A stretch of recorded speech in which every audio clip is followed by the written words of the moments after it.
अभी महर्षि शांडिल्य को बुलाने से नंदन जी दौड़ गए हैं। विपर्षी गण साथ साथ आवेंगे। मुझे एक अवसर और प्राप्त होगा सबके साथ नंद नंदन के श्री अंगों पर स्वस्ति पाठ करते हुए कुशाग्र से जल सीकर से सिंचित करने का। शकट का भी पूजन होगा, उसको पुनः जोड़कर खड़ा करने के पश्चात, क्योंकि उसमें जो अमंगल स्पर्श हुआ उसकी भी निवृत्ति होनी चाहिए। शकट कैसे उल्टा, गोपों में गोपियों में यही चर्चा का विषय है इस समय। यहाँ वृषभ थे नहीं कि उनमें युद्ध होने से यह पलट जाता। कोई पुरुष भी नहीं था यहाँ, राक्षस या राक्षसी भी नहीं दिखी। अनेक गोप लगकर भी इतना भारी छकड़ा एक सीधे उठाकर उलट नहीं सकते थे। अपने भार से यह असंतुलित होता तो कल सायंकाल हो जाता, और अब भी हुआ तो पार्श्व में पलटना था। बालकों में कई बोल उठे, हम बतावे क्या? गोप पूछने लगे। इसने छकड़े को पैर मारकर पलट दिया। बालक तो दौड़ गया माता यशोदा के समीप और उनके अंग से दुग्ध पान करते नंद नंदन के नन्हे दक्षिण चरण पर अंगुली रख रहा है। अपने इस पैर से मारकर इसने छकड़ा उल्टा है। हाँ, इसी ने उल्टा है, हमने देखा है, कई बालक कहने लगे। मैं जानता हूँ, साक्षी हूँ कि बालक सत्य कह रहे हैं, किंतु गोप गोपियाँ और ऋषिगण इन बच्चों की बात पर क्यों ध्यान देने लगे? केवल मधुमंगल कहता है मैया इसी ने उत्पात किया होगा, यह अभी से बहुत नटखट है। केवल आप बहुत सीधे हैं। मधुमंगल की तो गोपियाँ ही हंसी उड़ाने लगी हैं। गोपों ने छकड़े को सीधा कर लिया है, उसके कुबर चक्के आदि यथास्थान व्यवस्थित कर दिए हैं।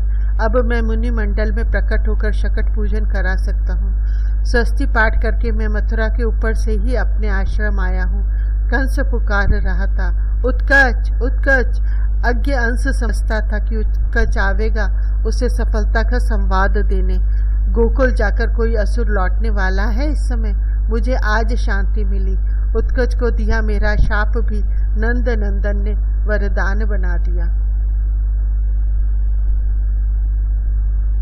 श्री गर्गाचार्य नामकरण। भगवान चंद्रमौली के साक्षात शिष्य ज्योतिष के संहिताकार श्री गर्गाचार्य अपने कर्पूर गौरवर्ण गुरुदेव के समान ही शशि श्वेत वर्ण है। शुभ्र वस्त्र, श्वेत चंदन और स्फटिक मालाधारी आचार्य उस दिन गोकुल से लौटे थे और अपने प्रिय यजमान वसुदेव जी को वहां का समाचार सुना रहे थे। आपके आग्रह से मैं गोकुल गया, न जाता तो मुझे जीवन भर पश्चाताप रहता। मैंने ही इस मनवंतर के प्रारंभ में इस सत्य का साक्षात्कार किया था कि इस वैवस्वत मनवंतर के अष्टाविंशतितम द्वापर के अंत में परात्पर पुरुष पृथ्वी पर पधारेंगे। आपके अनुरोध ने उनके साक्षात्कार का सौभाग्य दिया। महर्षि का शरीर पुलकित हो रहा था। अब भी उनके निर्मल दृगों में अश्रु आ रहा था। अत्यंत उत्साह के कारण आश्रम न जाकर वे सीधे वसुदेव जी के भवन आ गए थे और वसुदेव जी को प्रणाम के अनंतर पूजन से रोककर ही सुखनाने लगे थे। वैसे आज वसुदेव जी को आचार्य का सविधि पूजन करना ही था। आपका कहना उचित था। नंद राय अत्यंत श्रद्धालु हैं, संकोची है और महामानव है। आपके छोटे कुमार की अवस्था भी आज 100 दिन की हो रही थी। अब दोनों का नामकरण कर ही दिया जाना चाहिए था।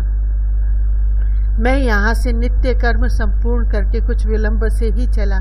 चाहता था कि गोप गायों को लेकर वन में चले जाएं, तब व्रजपति से एकांत में मिलूं। यहाँ से प्रस्थान करते ही परम शुभ शकुन प्राप्त हुए। प्रायः लोग मेरी पिंगल जटाओं तथा दंड छत्र को देखकर मुझे पहचान लेते हैं, और कोई अच्छा ज्योतिर्विद मिल जाए तो किसमें अपने भविष्य को जानने की उत्कंठा नहीं उठेगी। प्रत्येक व्यक्ति अपना ही नहीं अपने पूरे परिवार का भविष्य जानना चाहता है। मित्र परिचितों को भी बुला लेता है। इस सब के कारण मैं आश्रम से प्रायः कहीं जाता नहीं हूँ। लोगों के विनम्र अनुरोध को रुक्ष बनकर अस्वीकार कर देना मेरे स्वभाव में नहीं है, और लोग अपने स्वार्थवश दूसरे के समय सुविधा का ध्यान ही नहीं रखते। गोकुल में यदि अन्य गोप मिल जाते तो नंद गृह तक सायंकाल तक भी पहुंचना कठिन सायंकाल तक भी पहुंचना कदाचित ही हो पाता। मुझे मार्ग में कोई नहीं मिला। व्रजराज नंद गोष्ठ में ही मिल गए। मुझे देखते ही उन्होंने साष्टांग प्रणिपात किया। अपने गोत्र तथा पिता के नाम के साथ अपने नाम को लेकर भवन में ले जाकर भली प्रकार मेरी अर्चा की। मेरा पादोदक पूरे भवन में सिंचित कराया उन्होंने।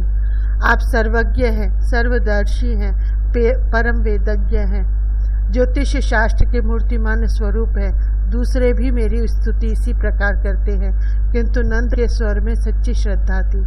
उनकी विनम्रता हृदय को स्पर्श कर रही थी। मैंने कह दिया, लगता है कि तुम कुछ कहना चाहते हो, संकोच त्याग कर कहो। श्री चरणों से क्या संकोच करूंगा। नंद राय ने मेरे पदों पर मस्तक रखा, हाथ जोड़कर बोले, मेरा सौभाग्य कि भाई वसुदेव जी ने मुझे इस सेवा के योग्य माना और रोहिणी भाभी को यहाँ भेजा। उनका संदेश आ गया था कि उनके कुमार के संस्कार में शीघ्रता न की जाए। उनका आदेश मानना ही चाहिए मुझे, अकारण तो वे कोई आदेश देंगे नहीं। मन मारकर हम रह गए और रोहिणी भाभी के कुमार का नामकरण संस्कार अब तक नहीं हो सका। वह बालक 1 वर्ष से भी बड़ा हो चुका है। अब रोहिणी भाभी मानती नहीं है। उनके कुमार का जो अनुज आया है इस घर में आपके आशीर्वाद से, वह आज 100 दिन का हो गया। वह 11 दिन का होने वाला था, तभी भाभी ने उसके नामकरण का आग्रह किया था। उस समय तो मैंने किसी प्रकार टाल दिया, किंतु इधर कई दिनों से वे मुझसे, गृहिणी से सबसे कह चुकी हैं, रुष्ट होने लगी हैं कि छोटे का संस्कार नामकरण की अंतिम अवधि 100 दिन बीतने न दी जाए। मैं आज गृह में नहीं गया। वे सम्मान्य हैं, उनका आदेश अस्वीकार करते मुझे बहुत दुख होता है, किंतु यह भी कैसे किया जा सकता है कि बड़े भाई से पहले छोटे का संस्कार कर दिया जाए। आप महापुरुष हम गृहांत कूप में पतित प्राणियों पर कृपा करने के लिए ही पर्यटन करने निकलते हैं। आज आपके पदार्पण से मेरा गृह पवित्र हो गया, मेरे पितर तृप्त हो गए। अब एक ही प्रार्थना है कि आप दोनों बालकों का नामकरण संस्कार कर देने की कृपा करें। नंद राय की नम्रता सौजन्य ने मुझे अत्यंत संतुष्ट किया, किंतु ये उदार व्रजपति अधिक बहुत उत्साही हैं। मुझे लगा कि कहीं ये सविधि सोत्सव संस्कार का आयोजन न करने लगे। अतः मैंने कहा, ब्रजेश्वर आप जानते ही हैं कि मैं यदुकुल के आचार्य रूप में सर्वत्र प्रसिद्ध हूँ। अब यदि मैं आपके पुत्र का संस्कार कराऊंगा तो उसे वसुदेव देवकी का पुत्र मानेंगे, क्योंकि देवकी के अष्टम गर्भ से कन्या का होना किसी को भी संगत नहीं लगता है। वसुदेव जी से आपकी प्रगाढ़ मैत्री है। कंस वैसे भी सशंक है पूतना की मृत्यु से, अतः मेरे संस्कार करा देने पर तो उसे निश्चय ही हो जाएगा कि देवकी का अष्टम पुत्र आपके गृह में है। वह इसे मारने का कोई प्रयत्न उठा नहीं रखेगा। इस प्रकार यह संस्कार तो अनर्थों की परंपरा प्रारंभ करा देगा। एक बात और, आपके पुत्र का संस्कार कराना महर्षि शांडिल्य का स्वत्व है। हम ब्राह्मण परस्पर अनुचित स्पर्धा नहीं किया करते। 2 क्षण भी नंद राय ने सोचने में नहीं लगाया। उन्होंने तत्काल कहा, भगवान, वैसे तो ब्राह्मण जन्म से ही 3 वर्णों के गुरु होते हैं और यह सेवक तो उसी कुल का है जिसको आपने अपने पौरोहित्य का प्रदान किया है। महर्षि शांडिल्य ज्योतिष शास्त्र में रुचि नहीं रखते, जिसकी नामकरण में अत्यंत आवश्यकता है, और उन्हें तो सुविधा हो जाएगी आगे बढ़े कुमार का भी अन्नप्राशन, कर्ण वेद आदि संस्कार कराने में, यदि आप दोनों का नामकरण साथ साथ कर देते हैं। गोष्ठ का परिमार्जित करना आवश्यक नहीं है। उससे नित्य पवित्र स्थान में आप केवल स्वस्ति वाचन करके दोनों बालकों का नामकरण कर दे। मैं अपने भाइयों को भी सूचना नहीं दूंगा। यह संस्कार आपने किया है, इसे गोकुल में मेरे स्वजन भी नहीं जानेंगे तो कंस के सुनने की कोई संभावना नहीं रहती। मुझे तो यह अभीष्ट ही था। सेवकों ने गोष्ठ गोमय हटाकर स्वच्छ कर दिया था और अन्य कार्यों में लग गए थे। केवल कुछ सद्य प्रसूता धेनु और उनके बछड़े थे गोष्ठ में। जब मैं ब्रजपाति के साथ उसमें आया, स्वयं नंद राय ने मेरे लिए आसन आश्रित किया। जल कुश तथा सामान्य पूजन सामग्री शीघ्र आ गई। कोई आयोजन करना नहीं था। मैंने केवल संकल्प कराया और पंचोपचार मात्र से गणपति पूजन। नंद राय ने मेरे मना करने पर भी सविधि पूजा की। मेरी स्वस्ति पाठ करके मैंने आपके गौर कुमार को अंक में लिया। उसे अपनी क्रोड़ी के लिए यशोदा जी आई थी। उसे अपनी क्रोड़ी में लिए यशोदा जी आई थी। यह रोहिणी नंदन अपने सद्गुणों से अपने समस्त सुहृदों को प्रसन्न करेगा। सबका चित्त इसके गुणों में रमण करेगा। अतः इसका नाम राम है। मैं जानता हूँ कि आपके इस कुमार का नाक्षत्रिक नाम रोष है और यह भी सार्थक नाम है उसके संबंध में, किंतु उसका यह नाम गोकुल के लिए नहीं, गोपों के लिए सर्वथा नहीं है और नित्य नाम तो उसका राम है ही। यह सृष्टि के समस्त बलशालियों का शिरोमणि होगा। अतः इसका दूसरा नाम बल है। गोकुलपति को यह नाम बहुत प्रिय लगा। यह पूरे यादव कुल को अपने में आकृष्ट किए रहेगा। स्वजनों का वैर विरोध वैमनस्य मिटाकर उनमें संगठन बनाए रखेगा। अतः इसका नाम संकर्षण होगा। देवी रोहिणी ने अंचल फैलाकर भूमि में मस्तक रखकर प्रणाम किया। नंद राय ने मेरी गोद से लेकर उनके कुमार को यशोदा जी के अंक में रख दिया। मेरे अंक में अब उन्होंने सजल जलद श्याम आपका छोटा पुत्र रखा। मुझे बहुत प्रयत्न करके अपने को स्थिर रखना पड़ा। मेरी जन्म जन्म की साधना सफल हो गई। मेरे अंतर में जो कुछ आता है वाणी उसे व्यक्त नहीं कर सकती।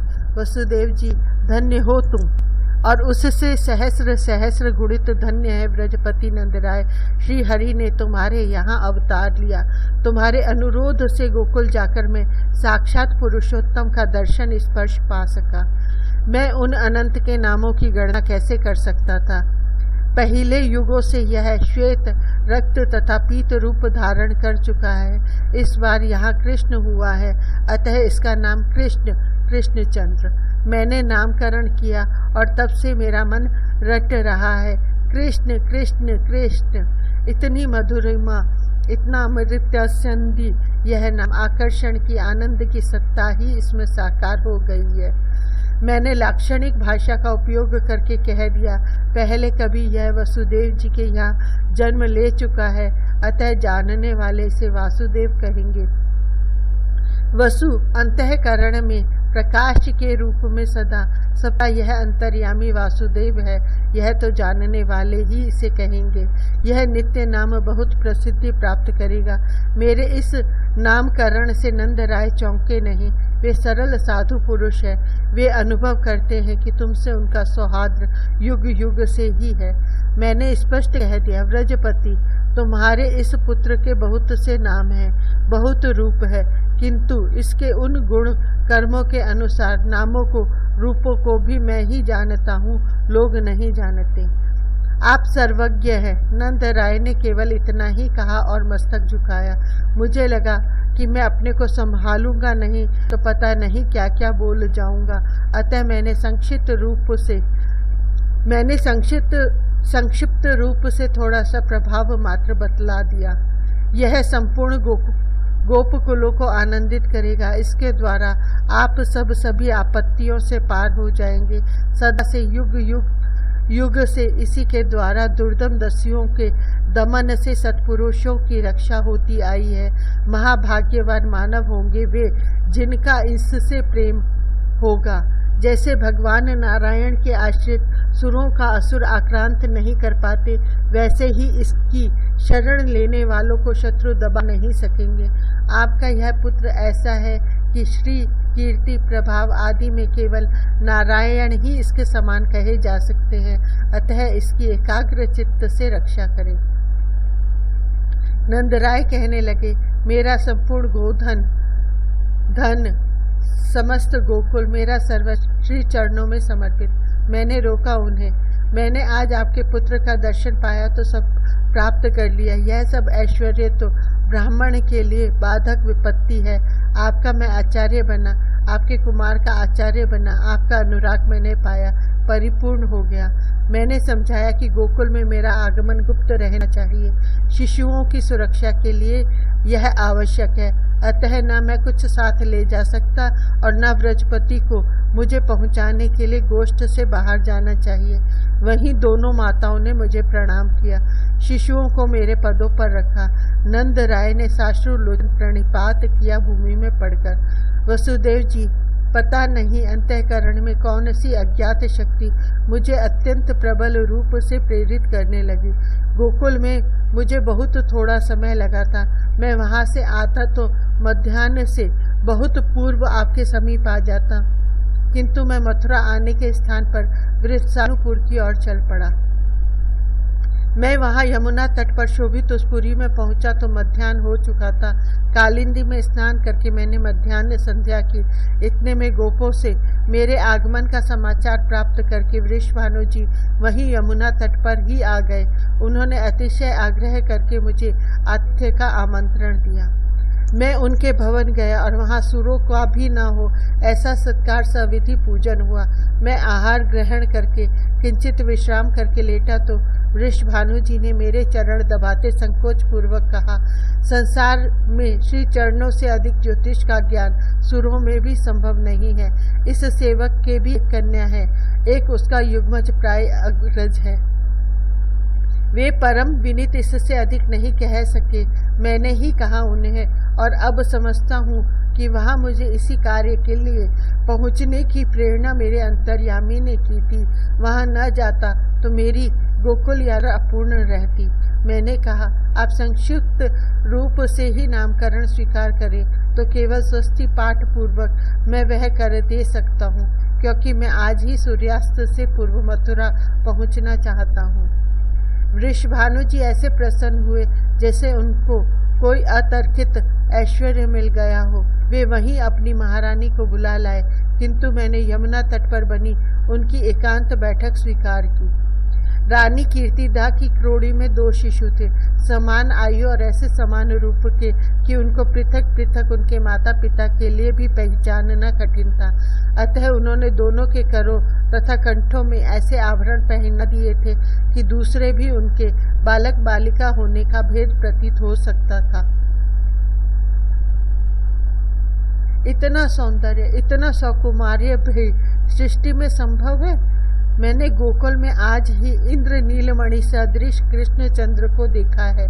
वह सौंदर्य घन ही यहाँ तप्त कांचन गौर वर्ण में सम्मिलित सिंदूर आभा लेकर युगल मूर्ति बन गया है। वह ये दोनों है या ये वहाँ थे? मैंने ध्यान करने का प्रयत्न किया, किंतु इतना अभेद, इतनी एकात्मता। अवश्य ध्यान ने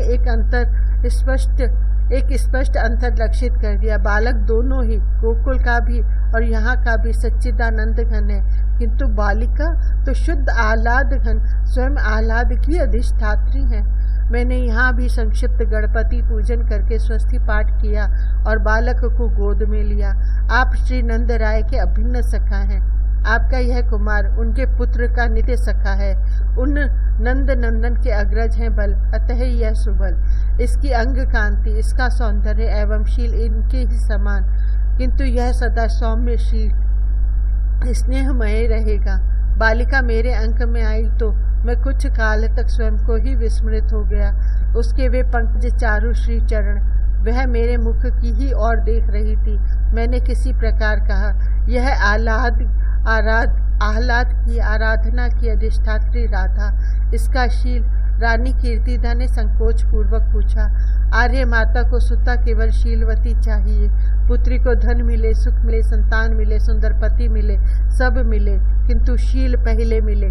सब न मिले और शील मिले तो भी उसे स्वीकार है। इसका शील सृष्टि को शुद्ध प्रेम के स्वरूप का शाश्वत आदर्श बनेगा। यह स्वयं साक्षात महाभाव की मूर्ति है। इसके प्रेम का स्मरण पवित्र करता रहेगा अनंत काल तक प्राणियों को। संपूर्ण सद्गुण इसकी चरणोपासना से प्राप्त होंगे। मैं जानता हूँ कि मेरे पास उस बालिका के प्रभाव को, गुण गरिमा को प्रकट करने के लिए शब्द नहीं है। इसका विवाह किससे होगा? मैं जानता था कि यह प्रश्न आने ही वाला है। प्रत्येक पुत्री की का पिता इसकी अवश्य जिज्ञासा करता है। यह उसकी चिंता का प्रधान विषय है। और यहाँ तो यह पुत्री अपने दोनों अग्रजों से कहीं अधिक माता पिता के प्राणों को प्रिय है। मैंने कहा कि अनेक ऐसे कारण हैं जिससे मैं एकांत में केवल वृषभानु जी को ही यह बात बतला सकता हूँ। जानता हूँ कि उसे वे रानी कीर्तिदा से अवश्य कह देंगे, किंतु ये दोनों शिशु, मैं इन्हें अबोध मानने की भूल कैसे कर सकता था। ये दोनों नरनाट्य करते भले शिशु बने रहे, किंतु इन चिदघन के सम्मुख मुझे कोई अति साहस नहीं करना चाहिए। इनका पुनीत प्रेम स्वाभाविक रूप से ही पनपना उचित है, उसमें मेरी सम्मति का संस्कार पड़ना उचित नहीं। मेरा उस समय का सोचना उचित था। वृषभानु जी मुझे एकांत कक्ष में ले गए। मैंने वहाँ कह दिया, आपकी तनया नंद नंदन की अभिन्न सहचरी हैं, आप यह विवाह करा दें। वृषभानु जी ने आग्रह किया। मैं यह आग्रह कैसे मान लेता। सृष्टिकर्ता ने यह सौभाग्य अपने लिए सुरक्षित रखा है और वह भी संसार के सामने नहीं आना है। अनादि दंपत्ति का विवाह कैसा मेरे समीप बहाना था। मैं यदुकुल का आचार्य हूँ। मैं कोई संस्कार कराने लगूंगा तो कंस को नंद तनय के संबंध में संदेह होगा। रोहिणी जी नंद भवन में हैं ही, देवकी की अष्टम कन्या संतान हो, यह बात बहुत असंगत है। वसुदेव जी से नंद राय का सौहार्द है, अतः कंस के संदेह को पुष्ट करेगा मेरा नंद नंदन के किसी भी संस्कार में कोई सहयोग देना। यह बात वृषभानु जी की समझ में शीघ्र आ गई। मैं गोकुल से तो किसी प्रकार बच आया था, किंतु वृषभानु जी की अपार दक्षिणा मुझे लेनी पड़ी। वह सब मैं वहीं छोड़ आया हूँ। मेरे आग्रह पर उन्होंने उसे ब्राह्मणों में वितरित कर देना स्वीकार कर लिया है। इस छोटे कुमार का विवाह वृषभानु जी की कन्या से होना है। वसुदेव जी ने अंत में पूछ लिया, आपको वह पुत्र वधु नहीं प्राप्ति होगी। गर्ग जी अब चौंके। उन्होंने वसुदेव जी के सम्मुख जो कुछ कहा था वह सब नहीं कहना था, अब उसे संभालना आवश्यक हो गया। वह व्रज से बाहर जाने वाली ही नहीं है। आपके कुमार तो राजकन्याएं लावेंगे, इतनी राजकन्याएं कि एक नगर बस जाएगा उनकी ही संतानों से।